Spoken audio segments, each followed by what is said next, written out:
इसकी एग्जांपल ये है एक्सरसाइज 9.1 क्वेश्चन नंबर 6। उन्होंने हमें ए मैट्रिक्स दिया हुआ है 3x3 ऑर्डर का, और साथ ही उन्होंने हमें एक्स भी बताया हुआ है, x1 x2 x3, और बी की वैल्यूज़ भी बताई हुई हैं बी मैट्रिक्स की।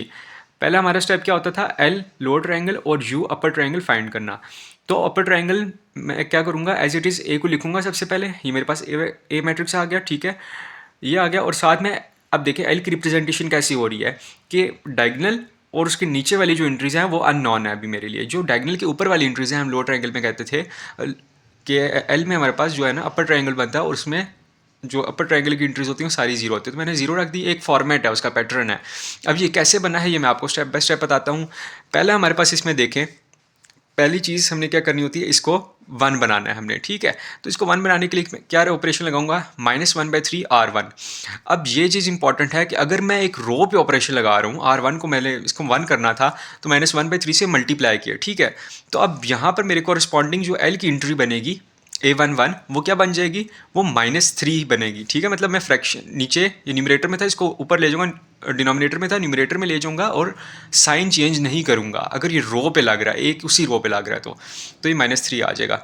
फिर उसके बाद सेकंड मेरे पास, इसको मैंने अब 0 बनाना है, ठीक है। तो मैं इसके लिए R2 - R1 करूँ, R2 - R1, तो ये R2 - R1 हो गया। अब देखें R1 के साथ क्या चीज़ मल्टीप्लाई हो रही है, 1 मल्टीप्लाई हो रहा है, मतलब -1 मल्टीप्लाई हो रहा है। तो -1 मल्टीप्लाई हो रहा है, उसका इन्वर्ट करूँगा तो क्या हो जाएगा 1। तो ये मैंने 1 लिख दिया इधर, ठीक हो गया। अब ये फॉर्म बन गई। अब देखें नीचे वाला तो पहले से ही 0 है, ठीक है। लेकिन अब इसका सीक्वेंस ये है कि पहले मैंने इसको देखना होता है, फिर इसको, फिर मैं इसकी तरफ जाऊँगा। अब मैंने इसको, जो मेरे पास 2 आ गया था यहाँ पर, इसको मैंने 1 बनाना है। तो मैं क्या करूँगा, 1/2 R2, 1/2 R2 करूँगा तो मेरे यहाँ पर क्या आ जाएगा, 2 आ जाएगा, ठीक है। यहाँ पर एंट्री 2 आ जाएगी। और फिर उसके बाद अब मैं आऊँगा इसके ऊपर। अब ये पहले से ही 0 बना है तो इसको मुझे छेड़ने की ज़रूरत नहीं है, ठीक है। तो मैं क्या कर दूँगा, सिंपली यहाँ पर 0 डाल दूँगा। फिर उसके बाद मेरे पास ये, अब इस एंट्री को देखना है, अगली वाली को, ठीक है। इसको मैंने 0 बनाना है, और ऊपर भी 1 है, नीचे भी 1 है। तो मैं क्या करूँगा, R3 +- 1 × R1। अब देखिए इसमें -1 फैक्टर आ रहा था R1 के साथ, तो इधर भी मैं सेम जिस तरह मैंने पहले इधर किया था, इधर भी 1 आ जाएगा, ठीक हो गया। अब 1 आ गया, इधर ये 0 बन जाएगा हमारे पास, ठीक है।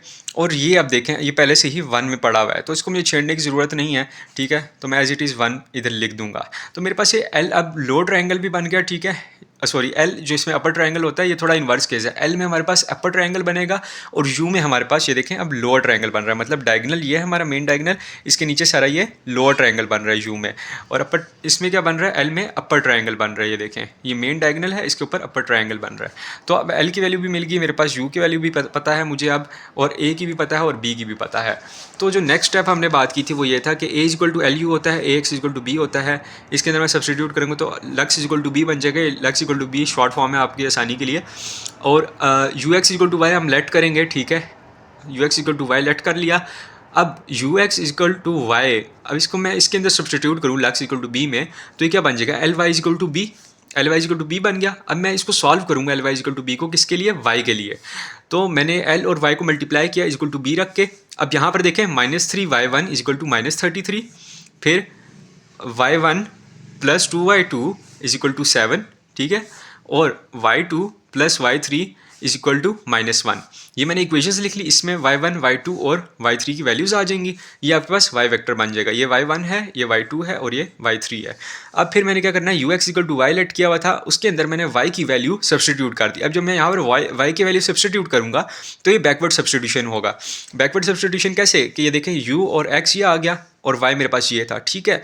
अब मैंने U और X को जब देखा तो इसमें क्या इक्वेशन बन रही है, देखें x1 - 4x2 + 2x3 = 11, ठीक है।